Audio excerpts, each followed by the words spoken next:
podcast.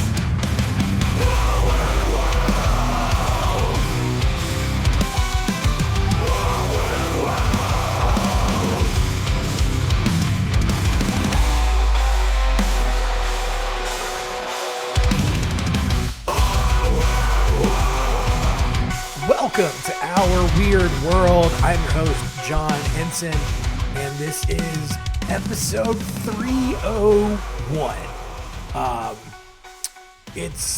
We're doing it. Here's the thing.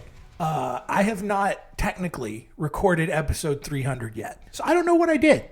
I don't know what kind of train wreck it was, if it was one, because again, like I said, got 2 kids now. I can't just be doing the things I used to do. It's part of growing up and whatever. So I don't know. If you were expecting me to comment on it, I don't have one. All right. Instead, we're going to move on into episode 301. We were talking about the Stayner family this week. We've talked about, I think, some other families in the past. The Bender family from the Bloody Benders, the family that murdered a bunch of people in Kansas. Fred and Rosemary West. Some famous families along the way that were involved in true crime. Not, some victimized by true crime, some perpetrating it, whatever the case may be. The Stayner family, kind of both. They just, born really out of tragedy. One kind of fed more into the other. One story regarding this family, much more well known than the other as well. But we are looking at the Stayner family, specifically their kids, Stephen and Carrie. So let's get into it.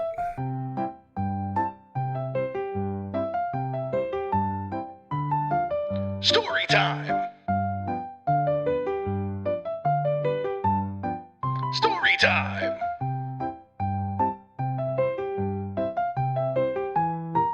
Story time?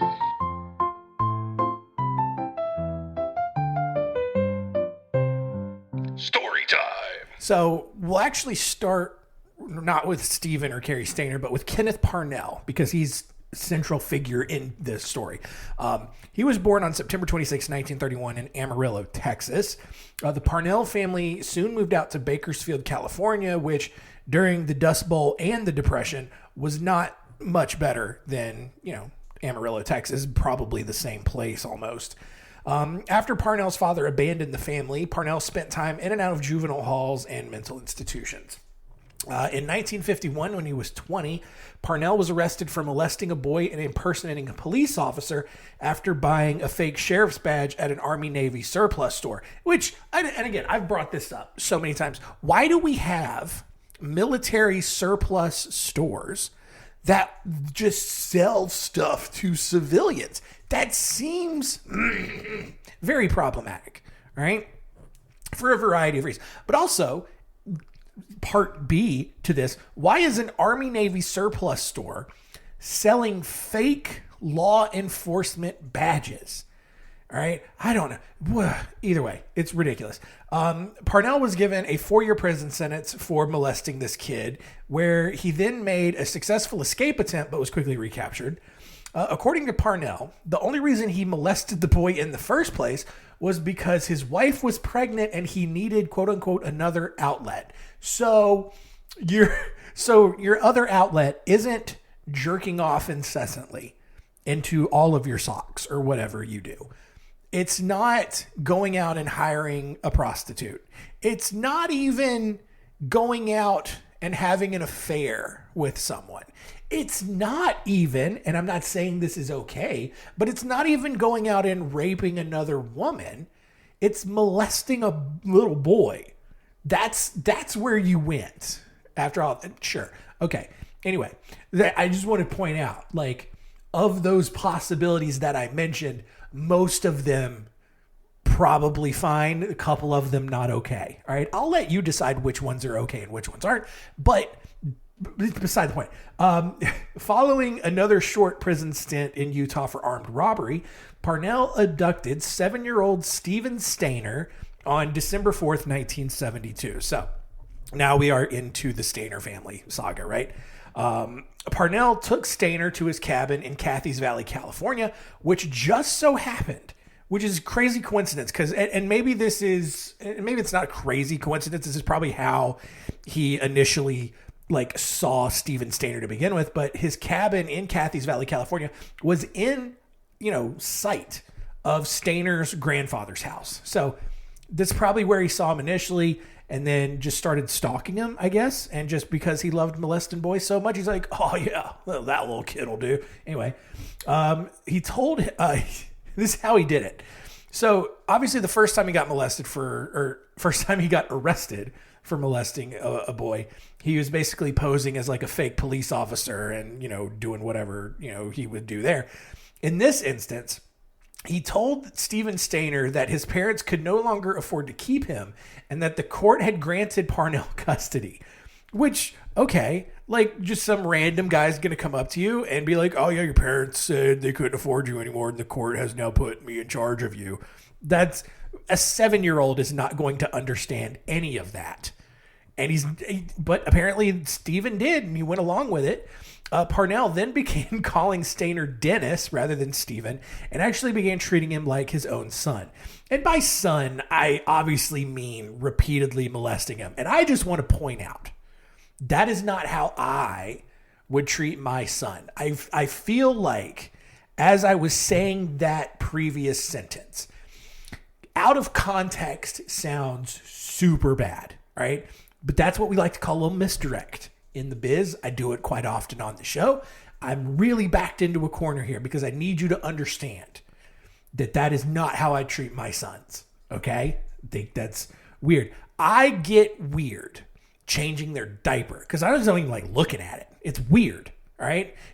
Side note, babies' balls disproportionately huge to like the rest of their body. It is startling. Just every time I would see their diapers getting changed, and just this tumor just hanging out there, and it's just like, whoa, and it jars you for just a little bit, just how big little babies' balls are. It's insane. Anyway, beside the point. Parnell, he kidnapped Steven Stayner, treats him like his own son, but is also constantly molesting him, which is not how you should treat your sons. That's the point. That's the overarching moral of this story. He was doing it all the time, also. In what little free time Stayner wasn't getting molested, Parnell enrolled him in a new school and forced him to learn a completely new backstory about the Parnell family history. By 1974, Parnell was introducing the 9-year-old Stayner to other families and letting him come and go as he pleased, because he's now almost entirely brainwashed this kid into thinking that he's now just a part of the Parnell family and he knows all the Parnell family history. He doesn't even like acknowledge his own previous family's history. One night, Parnell's friend Barbara Mathias, who had recently separated from her husband, came home drunk. At that point, and this is insane, Parnell decided it would be perfectly fine if Barbara started having sex with 9-year-old Steven Stayner. And so he just like orchestrated it, which is, again, awful, right? Because over the next 18 months, Barbara would rape Stayner at least 9 times, all right?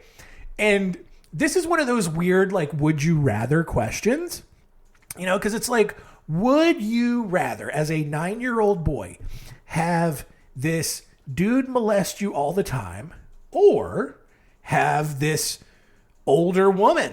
We don't know what she looked like. Could have been a bridge troll for all we knew. But it's like, would you rather have this creepy dude molest you all the time, or have this bitter divorced woman drunkenly climb on top of you a few times a year? It feels like, as I say it out loud, it's probably not that difficult of a decision. If it were me, I'm picking the creepy old dude every time. Just kidding. No, I'm kidding. It's the woman for sure, because at least, unless you're mentally wired to be, anyway, this is one where like I'm fighting every urge within myself to stop recording and just start over. Because the corners I have backed myself into in this episode, not great. All right. Now, so here's what we're going to do. We're just going to not acknowledge it anymore. We're going to act like politicians and just not acknowledge it. And going to keep moving on. So, in 1979, Stayner, he's in the middle of puberty, and that really grosses Parnell out. All right. He apparently, big fan of prepubescent boys to molest. So, Parnell, because of this, began looking for a new child to abduct and molest. And on several occasions, he actually ordered Stephen Stayner to help with those kidnappings. But each time, because he knows something's not right, Stayner would purposely sabotage each attempt. Finally, on February 14th, 1980, Parnell abducted 5-year-old Timothy White. 2 weeks later, however, both White and Stayner escaped from Parnell's house and hitchhiked to nearby Ukiah, where Stayner tracked down police and worked way harder than he should have to convince them that he was the same Stephen Stayner that had been missing for more than 7 years at this point. And again, like, the Stayner family probably just assumes that, somebody captured him and killed him, right? Like, they just assume he's dead. He's been gone for 7 years, even though he's been in the area. Like, he's literally, it's almost, and I think he's been right next door to his grandparents' house this entire time. But for whatever reason, no one ever found him. He starts living this new identity, but deep down inside, he always knew like something was wrong. Why it took him 7 years to escape, I don't know. But maybe doing it with Barb. Maybe Barbara kind of like was like, well, maybe it's not so bad. This feels pretty good. It's still weird, but it's all right. I don't know. I don't know what's going through his head. But 1980, he finally escapes, goes to Ukiah, the town of Ukiah, and really is like, guys, I'm serious. I'm Stephen Stayner. Do I not, like, I know I've gone through puberty, man, but like, do I not at least kind of look like that kid? But they're just like, we don't know. We're a police department in California. We're terrible at our jobs. Police did eventually decide to hear him out and arrest Parnell the next morning. But in classic California fashion, Parnell was never tried on any of the 87 molestation charges that he should have received because of a 3-year statute of limitations that had expired in Merced County, where most of the molestation had taken place. In Mendocino County, where the rest of the molestation occurred, prosecutors felt as if it would be easier to prosecute the kidnapping charges since those were easier to approve and to prove, not realizing, apparently, that it would just come with a lesser sentence because common sense would dictate, right? Kidnapping, although terrible, not as bad as molesting a child.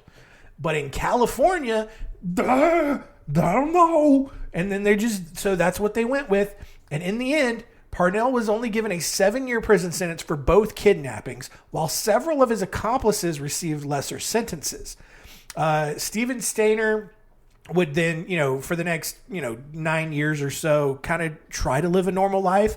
And then in 1989, he was in a motorcycle accident and died. Now, following Parnell's release from prison, he actually behaved for the next 13 years before he was arrested again after trying to coerce his caregiver's sister into buying him a 4-year-old boy for $500.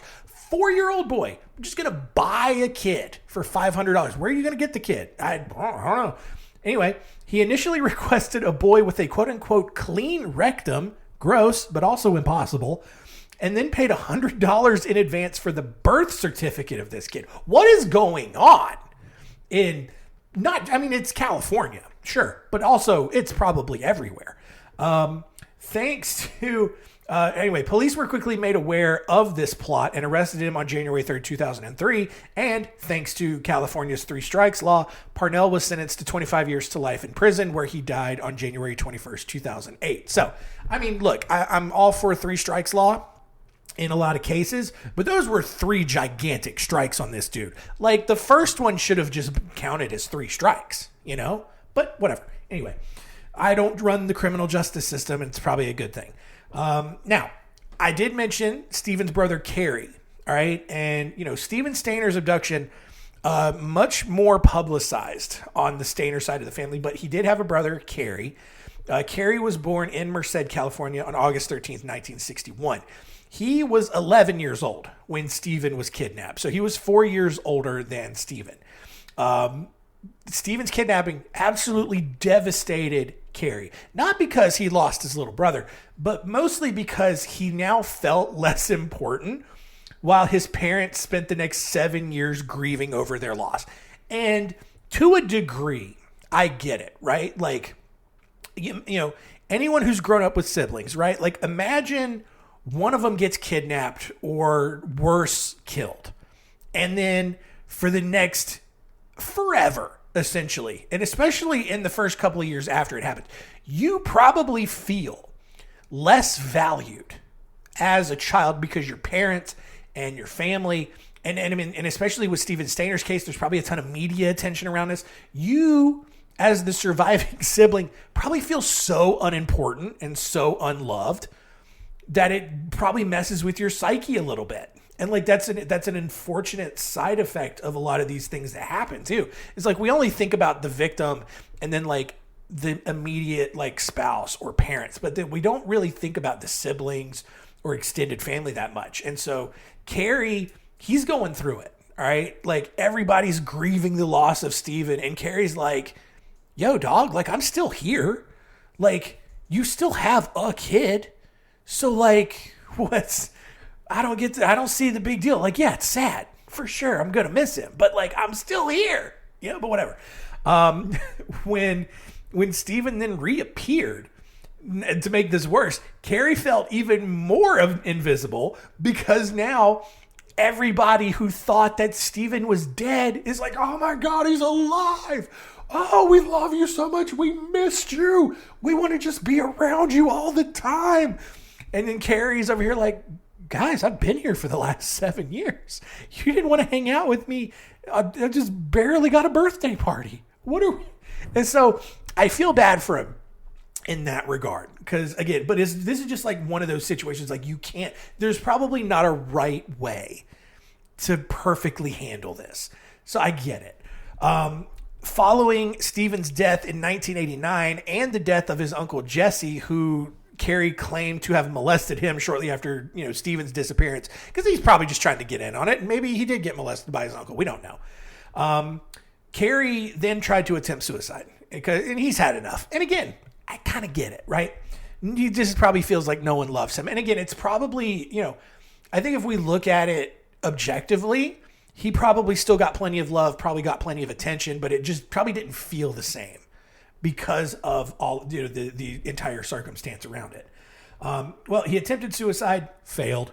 And so in 1997, following an arrest for marijuana and meth possession that was later dropped, Carey got a job as a handyman at a motel just outside of Yosemite National Park. Figuring that things like couldn't really get worse for him and his life, he decided to just start killing people. At some point between February and July of 1999, Carey murdered 42-year-old Carol Sund, her 15-year-old daughter, a 16-year-old Argentinian exchange student, and a 26-year-old naturalist working for the Yosemite Institute named Joey Armstrong. Two bodies, Carol and the exchange student named Sylvia Peloso, were found in the charred remains of Carol's rental car. When the story reached the media about the discovery of these bodies, Carey sent a hand-drawn map to authorities marking the spot where he had hidden the body of Carol's daughter, Julie, with a caption reading, quote, "We had fun with this one." Ew. Carey was interviewed by police about the murders, but was initially ruled out as a suspect because he just appeared too calm and I guess too competent and like too not crazy to be a murderer. But again, this is also California we're talking about. Like, he literally could have just been holding a bloody knife and had blood stains all over his clothes. And police would have been like, oh, well, you've just been busy, dude. You go right on. You go get you a nice shower. We'll come back and talk to you later. You know why I use that specific example? Because they've literally done that before. If you remember back to the Richard Chase episode, police literally came upon him covered in blood. And he did have a bucket full of, I think, pig's blood with him. But also, that's weird. That's still really weird. And then they just let him go. Because California.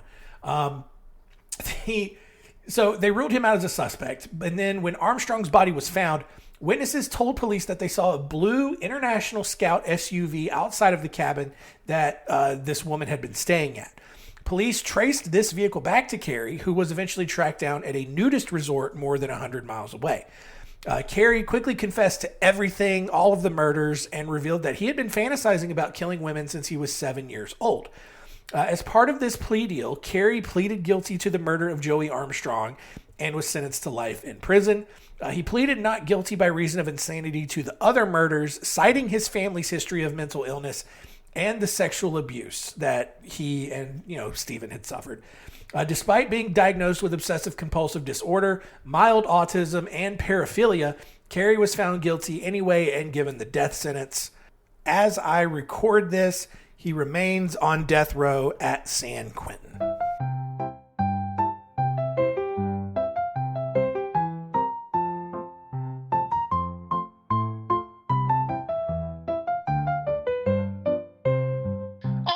All right, there you go. The Stayner family in the books.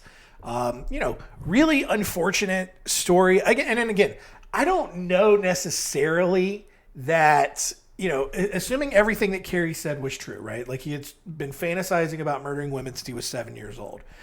I don't know that, if Stephen's kidnapping doesn't happen, I don't know if Carey Stayner still doesn't become a serial killer. Because he seems like he wasn't really all there. And so who knows? Let's recap and see what we learned today.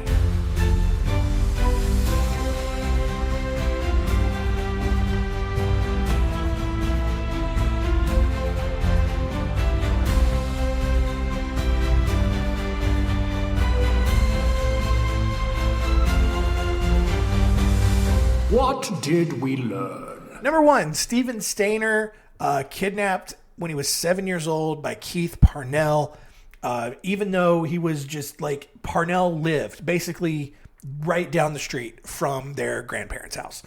Number two, most kidnappers do, Parnell molested the hell out of this kid. But he also apparently had this drunk lady come over and have sex with this kid, which is crazier, I think, somehow. And then number three, Stephen's brother, Carey, just real bummed out that it seemed like everyone loved Stephen more than him, and it really ate at him, and then he became a serial killer.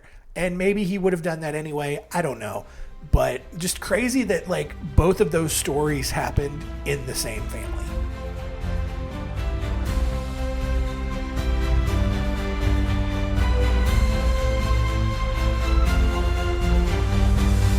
What did we learn? Next week on Our Weird World, I'm geeking out about next week's episode. It is about one of my favorite things on this planet. We're talking about gemstones. Oh, yeah, that's right. You think oh boy, I love me some really good gemstones, man. Some good rubies, sapphires, emeralds, all those things, man. Oh God, so good. One of my bucket list dreams in life. You ever go to one of those mineral stores or earthy stores, Earthbound Trading or whatever, and they got this giant just amethyst geode thing.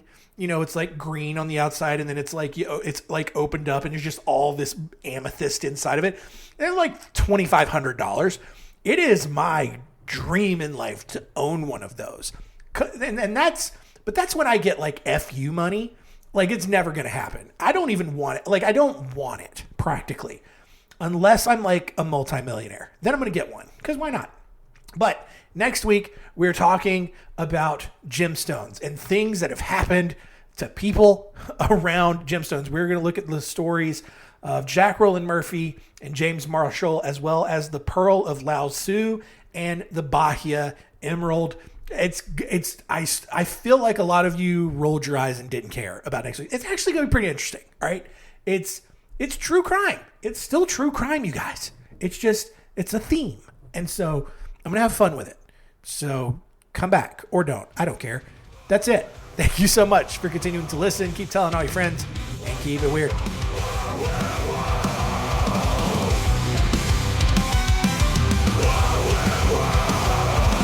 This is a podcast